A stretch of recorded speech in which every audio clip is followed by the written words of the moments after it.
Hey there, fellow Elite Gamers. Fire this up right here. I just was kind of coming up to this dungeon going, okay, we're gonna do Isle of Arlendith. Arlendith. As I was coming in, I noticed a couple of things I wanted to point out in terms of probably like your advice or tips on how to make sure that you're not risking more than you should. First of all, if you were following the last thing I did on Okir Jungle and my transition into being able to gather these resources at green level, I had a kind of a tough time for the time spent and the resources plundered. Even 2 swords was pretty tough. Again, being the pendant only adventure. So this I've never been through. I've never even been in this setting. So because it's so foreign to me, like I don't even know how the trail. It's going to be similar to the forest and probably similar to some of the ones that I had before. Trail Woods was one that we ran before this more recent patches a few months back, and it kind of looks similar to like the swamps. I forget what they call them now. There was a swamp one, and it was similar to this Isle of Arlendith. So probably has bugs, flying fairies. Yeah, these guys. Who knows how nasty these are? The skulk clearly webs you. These guys look like military, possible magic users over here. For sure, these guys fly and spit poison at you. Very nasty. And I'm still not quite sure what possessors do, if they summon monsters or exactly what they're doing, but I try to kill them right away. So, because I noticed that this is a higher difficulty here in the Isle, sorry,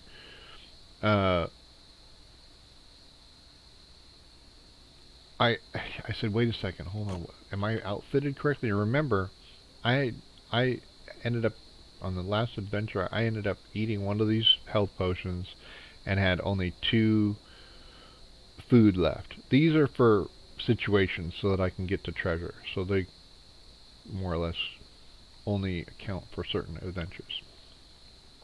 But this stack of food is important because it's basically how much vitality in the dungeon I have. Now remember, I was talking about risk factor. So remember, when you're doing this the hard way, if you will, and you're not running blockchain items, you have the potential to lose this, and all of these items. So all of these green guys will also be lost for your crafting, as well as this, because it's gray and destructible.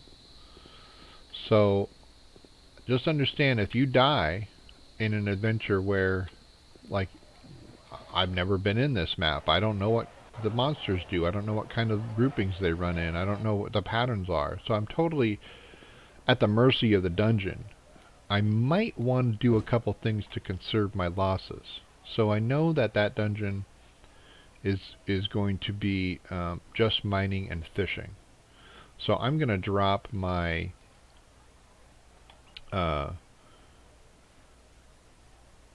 wood cutting and gathering back to gray. So that's, you could just equip the appropriate item. There's my bramble gloves for that level. That way, if I lose it, I'm losing a gray piece, not the green piece. And when I'm ready to go on these adventures, I'll swap this out. So I'll drop these to gray and put these up to green or blue or whatever, wherever you're mining. Okay. Also, take a look at this, what armor you have access to. If you can, try to use the most appropriate armor for that skill level. Again, I haven't run through these dungeons very much because I just got into being able to run anything with these level 10 gathering and wood chopping. So I haven't had the ability to accumulate leather naturally without buying it, right? I'm using this for other things, trying to make a little bit of gold on the side, doing different things. So I don't want to burn my liquidity pool down just so that I can run the most proper armor. I kind of want to have the feeling of what the experience is like to naturally be able to produce it. So I can naturally produce that armor, of course, as long as I have a pendant power with my level 10 engineering. If I grind it, I can grind a lot of this up, so I just have been holding on to it. But notice that this takes 2 skulk leather per piece, so what, 8-10 skulk leather.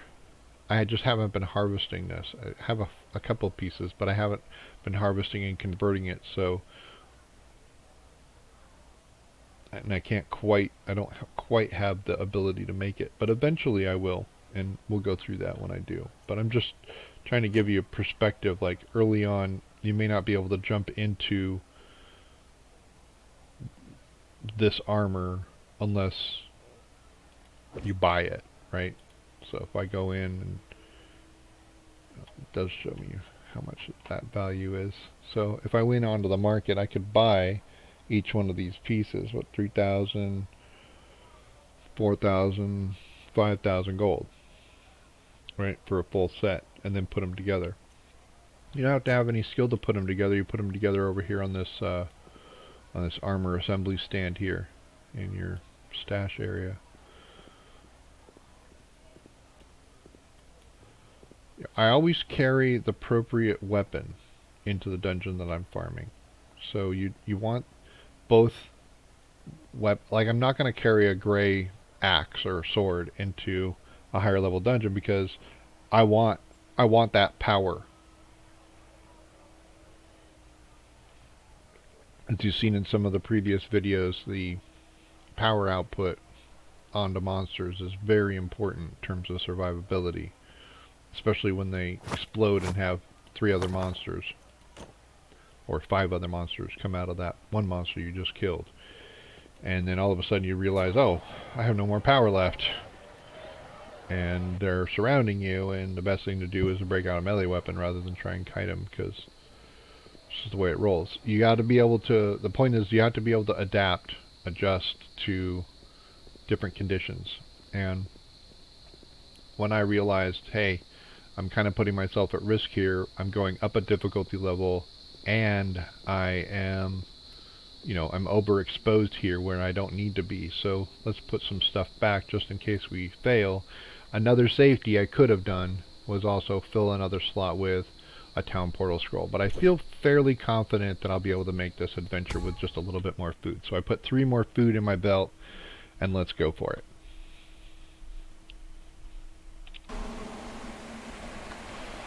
The Isle of ARL'ENDITH.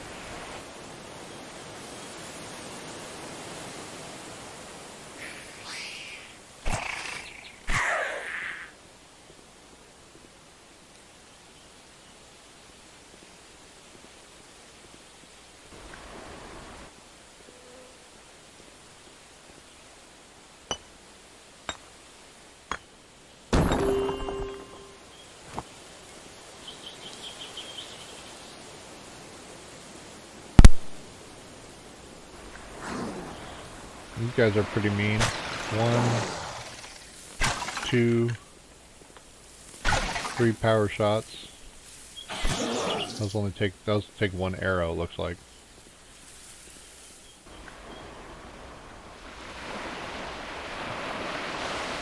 Some relaxing wave music. Let's power shot the 1 arrow guy. Remember that. Skulks really need to be taken down early. If they trap you, you could be busted. Another one of these orc guard dudes. One.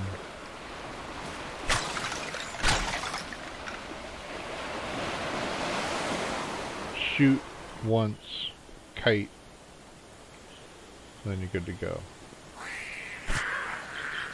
One power shot for those guys. Uh-oh. It's on.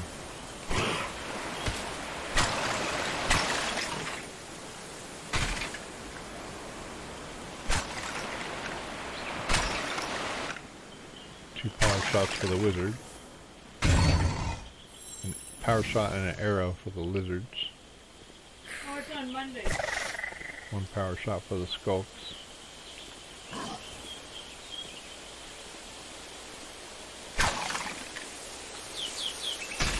Power and an arrow for the lizard.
Those skulk webs, they keep you locked down, and if you're surrounded by a bunch of nasties, it's game over. Game over, man! Game over! Oh, there's a lizard. Oh, look at this guy. Oh, he's brutal. Watch out for him, huh? Okay, the lizard magic is badass. Okay, we're telling you right now, lizard magic is fucking evil right here. We need to kill the lizard magis. He's taking some shots too. Look at that, 45 XP. Well, we just discovered the difficult monster in this adventure, I think.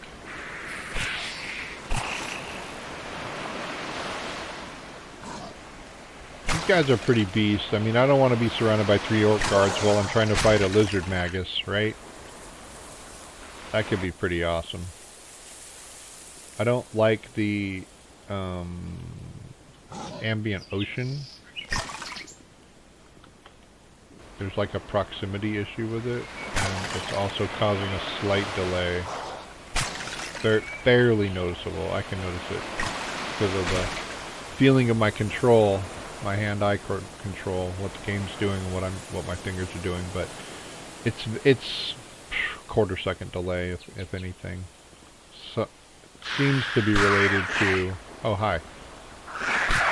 Narids are very mean and evil, and must kill them with all haste. They shoot poison at you, and that poison is very, very mean. That was a nice little jungle perch. 126 pole. Now this astral quartz actually was dropping in Arcane Pit, so I'll take a sip of coffee. And that's why it doesn't have the value you'd think for a green item, because the drop rate's high. Ooh, 35 per smash on my armor. Oh, locked in. So when you get locked in, you better start moving.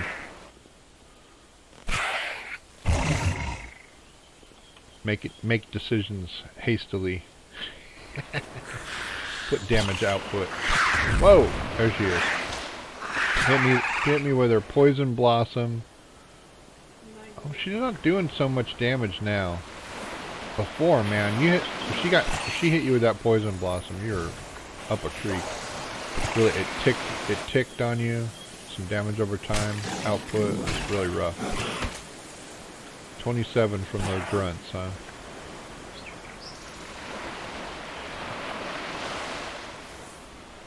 The Nereid didn't. I mean, the Nereid hit me with both things, and like, she took off maybe 250 damage or so.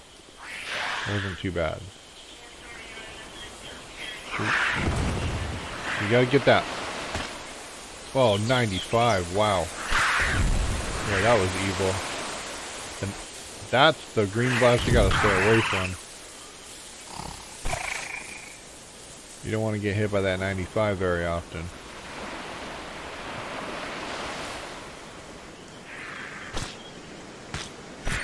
I don't like that guy's poison. And he's just a one-shotter, so you gotta run up to him and actually shoot him at the proper range. Like one hit point left on that guy. Otherwise it takes a regular right click. Locked in. Make sure you keep moving, especially when these skulks are around. They will miss you for the most part. So you can hopefully get some damage off like that.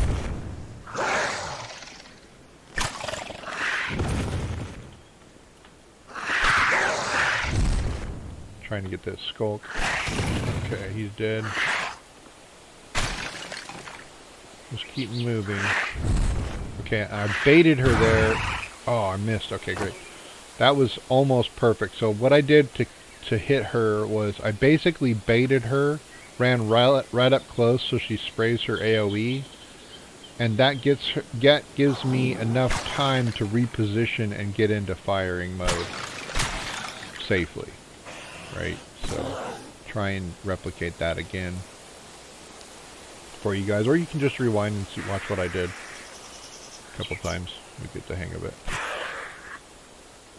Big thing is not understanding how much power one needs to deploy so you're not overexpending energy. Notice I'm also keeping my energy reserves really high, and I'm not overextending into the map, so I'm not just like bulldozing up into this unexplored area. I'm letting the map propagate. I'm waiting to see where the edges of the mob stuff happens so that I can kite properly.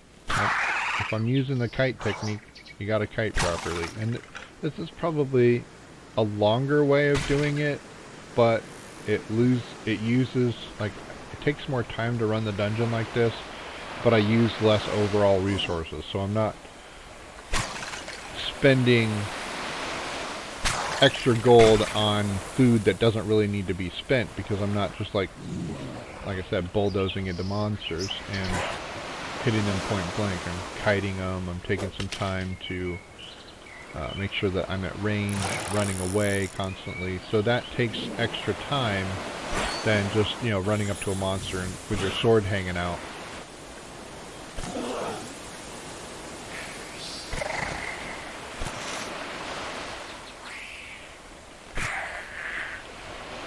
Also, this is the first time I ran this dungeon, so I don't want to run into situations that I would regret if I just took a little bit more time.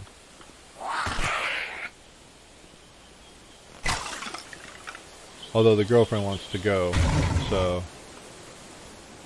you always have to keep real life in balance. Hey, look at that. Some Vitrium ore dropped. A reward from the source. For acknowledging source. Anyway, real life is important. It should never be sacrificed for gaming.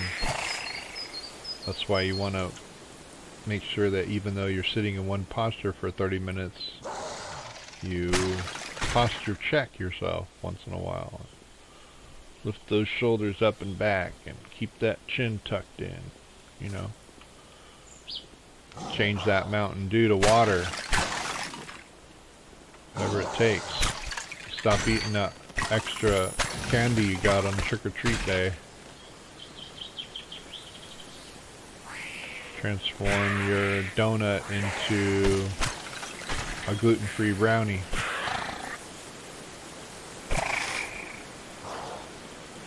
Instead of a hash brown, have an orange.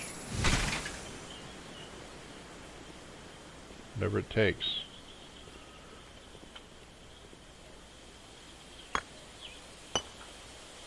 I like this green. You know, it's reward. That's another hook. It's implied in this game is that as you progress through and grind through the system, you get access to clearly better resources,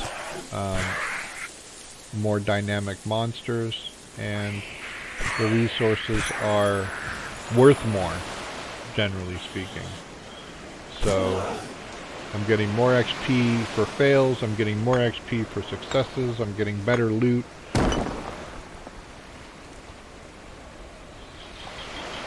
And having a little bit more fun on each run.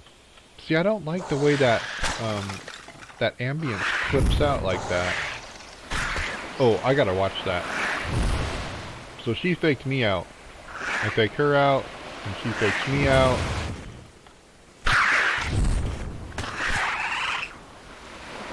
It's rough. See, that poison does tick a little bit, so you want to avoid it. She's one of the meaner ones. And another... Oh, 95. Sometimes you just gotta face the music. Eat a couple of clips to the head, get that past that monster. But that's what all that extra health stuff is for, right? We're kind of coming to a point where I'm gonna have an opportunity to show you the kind of the evaluation process I go through in terms of what loot I keep or not. And this also brings up the point earlier I made in some of my other videos where, you know, this is how much loot space I have. Well, I'm all occupied with stuff that maybe happens, right? So basically, in order to use more loot or loot more things, I'm going to have to trade this 82 gold item for possibly a 22 gold item or a 43 gold item or maybe that one. That would be cool. That would be an upgrade, you know. So those are things that I'm willing to trade. I don't really need the food, but I might. So we'll probably have an opportunity to just make a decision here in real time. I can show you kind of the process I go through in order to determine. Obviously, I don't want to eat a piece of food so that I can pick up something that's, you know, 3 gold worth or whatever. Okay, kill him. He was like buffing that other lizard thing. I like the wall. That's cool. Okay, he runs away from me when I'm point blank. That's a good observation. So you can use that information to your advantage. Notice that I made the lizard wizard run away when I got close to him. And that gave me an opportunity to fight him, to shoot my arrows in his back. And then he fell and collapsed in a heap because he could not handle the epic level of my eliteness. As the spider, as the simple spider proceeds to dominate, right? You never know.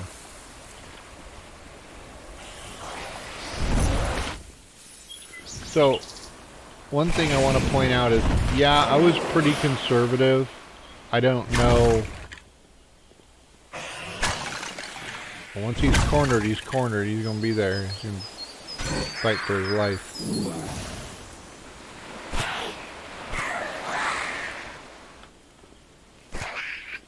I didn't know what to expect here. with this increased difficulty level. Now that I can see myself running through the dungeon without incurring all that much damage, maybe having to use a few of these, I probably don't need to outfit myself with 9 hams and 2 green potions, you know. I could probably get by with 5 or 6 meat. And that gives me more room to, one, do better in terms of my damage taken to damage dealt ratio, I guess.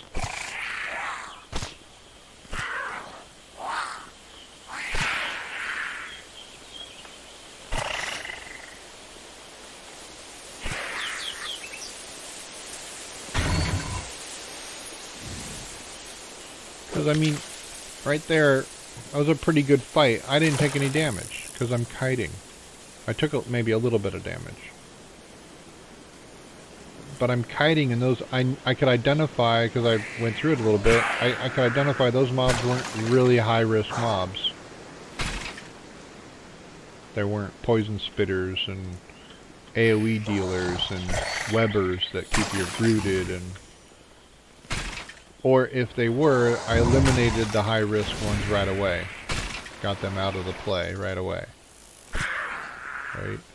So the easy ones to eliminate, like that was a one-shotter. This guy takes 3 power. 3 power shots to kill, so clearly I'm going to take him last, like a normal tank. You take the tanks last, magic users first. So magic and poison output first, as well as crowd control AoEs, things like that.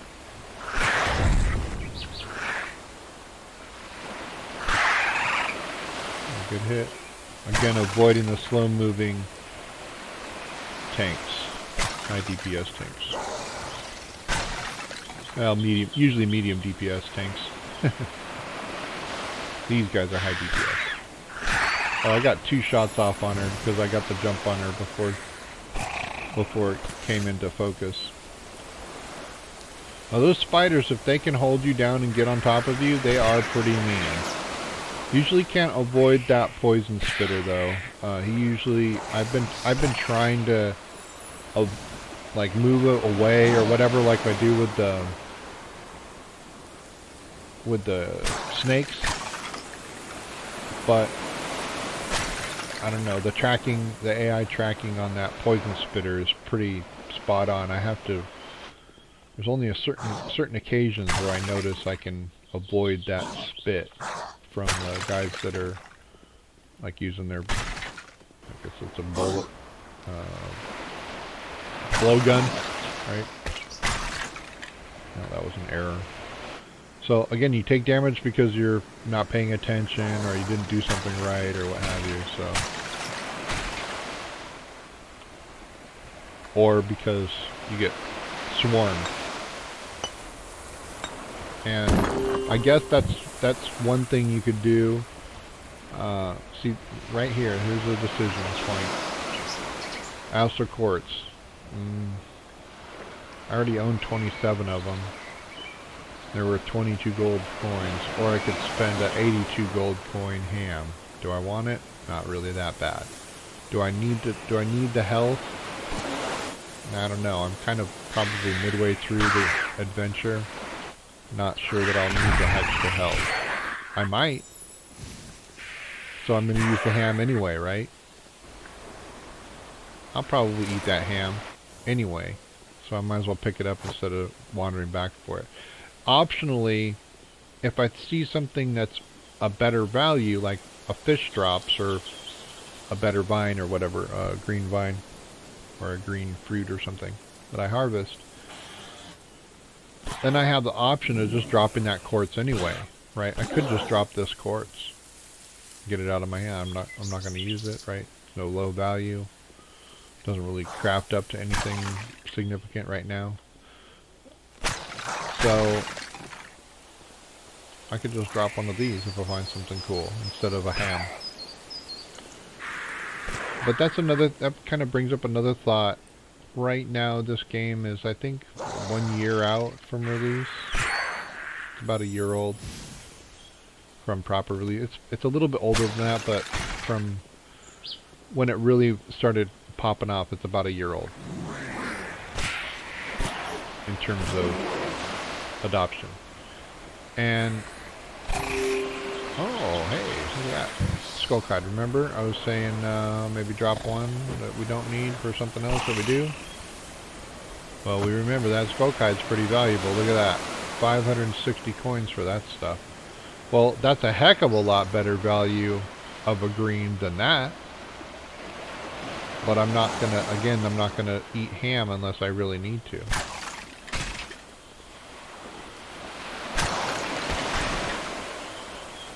So it's those types of things. You get used to what drops a lot, what doesn't. But just another tip for the elite gamer in you. You probably have your own insights about what's worth and what's not and why. And that's great. That's what makes you more elite than me. Because you've got your own insight, which is awesome, and you got mine. Now, what would be even more elite is if you shared your insight with me in the comments. That would be super elite of you. And I would probably reply, because that's the way elite gamers get more elite. Metal tempers metal, right? Metal sharpens metal. I'm open to insights. I'm open to observations, secrets. Share with the community. Expand it. Make it something that you can be proud of because you're a part of it. Because you help contribute to the elite gaming mechanic. Ooh, 7 or 9 hit point hits, and they strike like 4 times. So 4 times 9, 36 hit points. So those skulks get up on ya.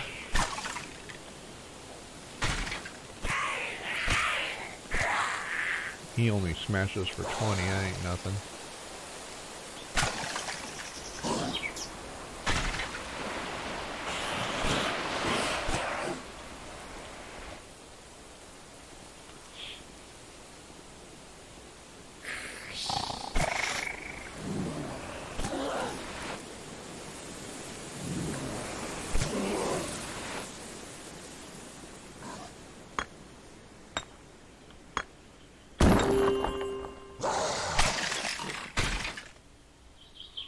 Another astral. Yeah.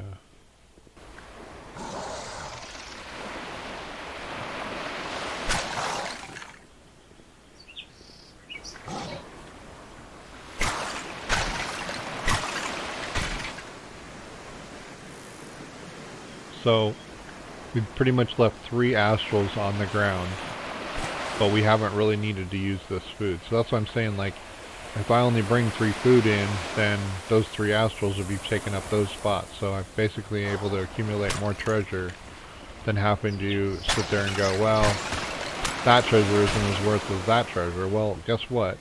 I'd rather trade 0 blank spot for any treasure, right? So, more elite gaming insight for you.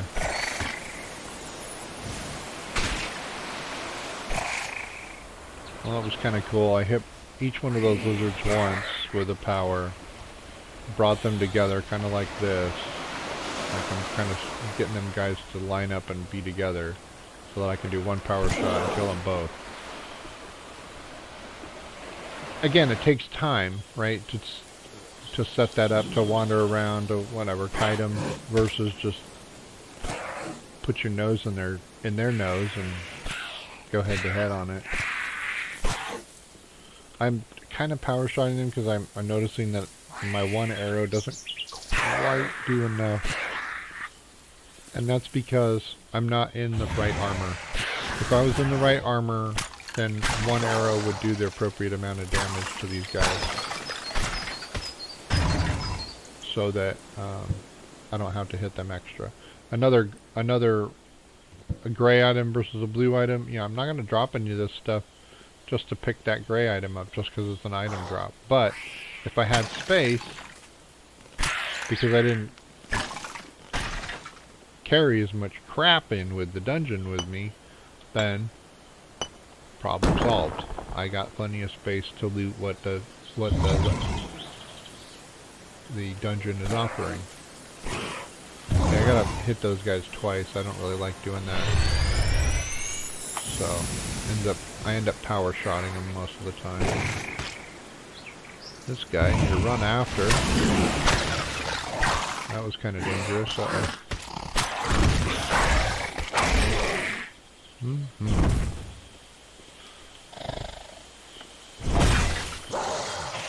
Get him out of the battlefield. Now that's a time to eat.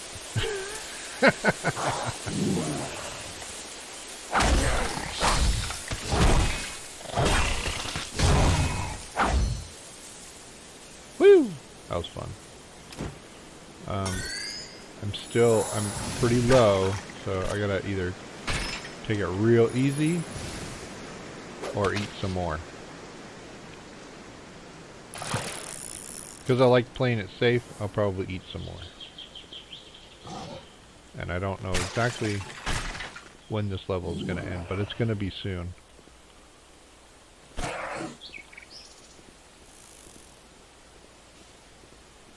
Also noticing with a little bit more difficulty, you have more potential chests.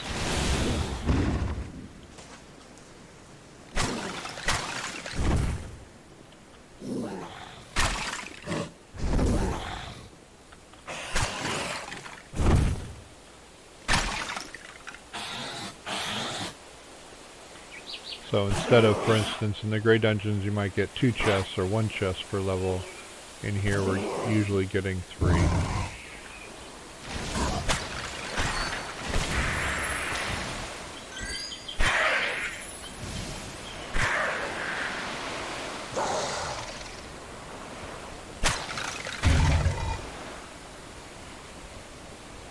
Oh, that's interesting. The actual sidebar went to the exit on this map. That's kind of a change of pace on what it normally does. There's one more chest down here. Now that's the exit, that blue triangle. So I could exit now if I wanted to. That also gives me an option to do this leg here. And I'm going to go ahead and explore it just as an example of, I have 800 gold left. There's 1 treasure chest in here somewhere. These monsters are pretty tough, but not so tough I can't handle it. I'm getting away with killing these monsters mostly without taking any damage myself. But I'm still going to run into situations like this where, I could get in danger. But I still have most of my safety left. Like, I still have plenty of hit points worth of health. So, I'm not super concerned about checking another leg for possibly, one last chest. I had the key for it. Might as well go touch that gold. Basically, it's the same amount of gold as those 2 hams I ate by going and touching that chest. But also, notice if you see in the mini map the 3 green little baubles down there. Well, I have 2 slots.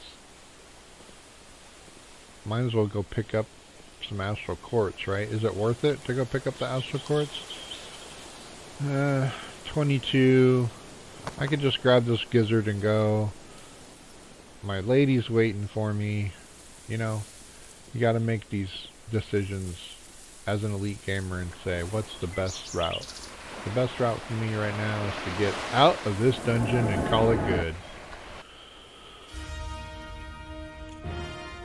3,000 mining, 700 fishing. So again, remember I was talking about, in another episode, I was talking about the gathering, or what's this game called, scavenging, bushes with gloves, right? These gloves here. It produces on average less XP than its adventure equivalent, which would be wood chopping. So we're seeing a lot more XP accumulation in the wood chopping arena than we were in the scavenging by a pretty good margin, 5,000 XP. So that's like 5 adventures roughly on average.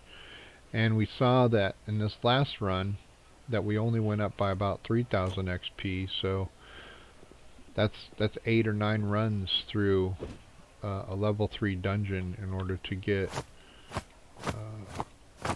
a decent amount of mining XP. We did pull a Vitrium ore. That's cool. This is some ore that is left over from pre-patch, and some items that I had accumulated. I think they swapped out some of the things that I had for evergreen onyxes and Vitrium ore. Not sure what that was all about, but anyway, that's the way it landed in my inventory. Remember I was saying about the ceramic jugs, is, you know, you eventually accumulate a pretty good chunk of them. I turned these guys that are selling for 2 gold coins, so I could just turn it around. I'm buying them for a gold. I could turn it around and sell it 100% back to the market for 2 gold coins, right? People that need them. But instead, I just take them outside and then poof.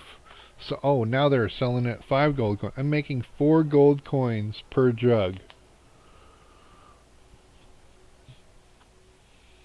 So, volumizing it, if I did the full volume, I'd make 4,000 gold in profit. Really not a whole heck of a lot of gold, right? Compared to like buying and selling coal, where the gapping is between 50 and 75 gold per unit. 10 units, you flip 10 units, you get 750 gold, you know. Flip 20 units, 1,500 gold. So, kind of gives you perspective if you're trying to make money at these lower end with low capital pool. You really gotta, I guess, find the really sweet deals and wait for the sweet gaps, like a gap between buying a ceramic jug at a gold coin with a buy order of 1 gold and selling the ceramic jug of water that all I did was just go outside of town and fill these empty jugs up, right? Empty jugs up. I go outside, fill them up with water, and poof, they become worth 5 gold. You know, how many times can you do that in a day? Well, you can look at the volume, the daily volume in the shop of how many things transacted in a day, and it'll kind of give you an idea. What you'd want to look at most importantly in that example is what the volume of water is, because that's your end result, that's your end product that you're selling. So you want to see what's the sales volume of these waters, what's the demand level of these waters, and why are people willing to pay 5? Maybe they're willing to pay 6 or 7 gold coins for this water because they don't know how to get it, or are too lazy to go out and pick up empty jugs and fill them with water. But they need the water for some part of their recipe or something, some craft that they're grinding. So they just pick that stuff up in mass from the market, and they don't really pay attention to the gold splits and all that stuff like we would, because we're elite gamers. That's why you're listening to Vortex Elite Gaming. Abe here again, signing off with another wonderful episode. Please like and subscribe. Support the channel by sharing to your social media and other platforms. I really appreciate your help building the channel up, building the subscribers up. Please comment any suggestions you have or feedback. I'd love to hear it. Thanks again. Take care. Peace.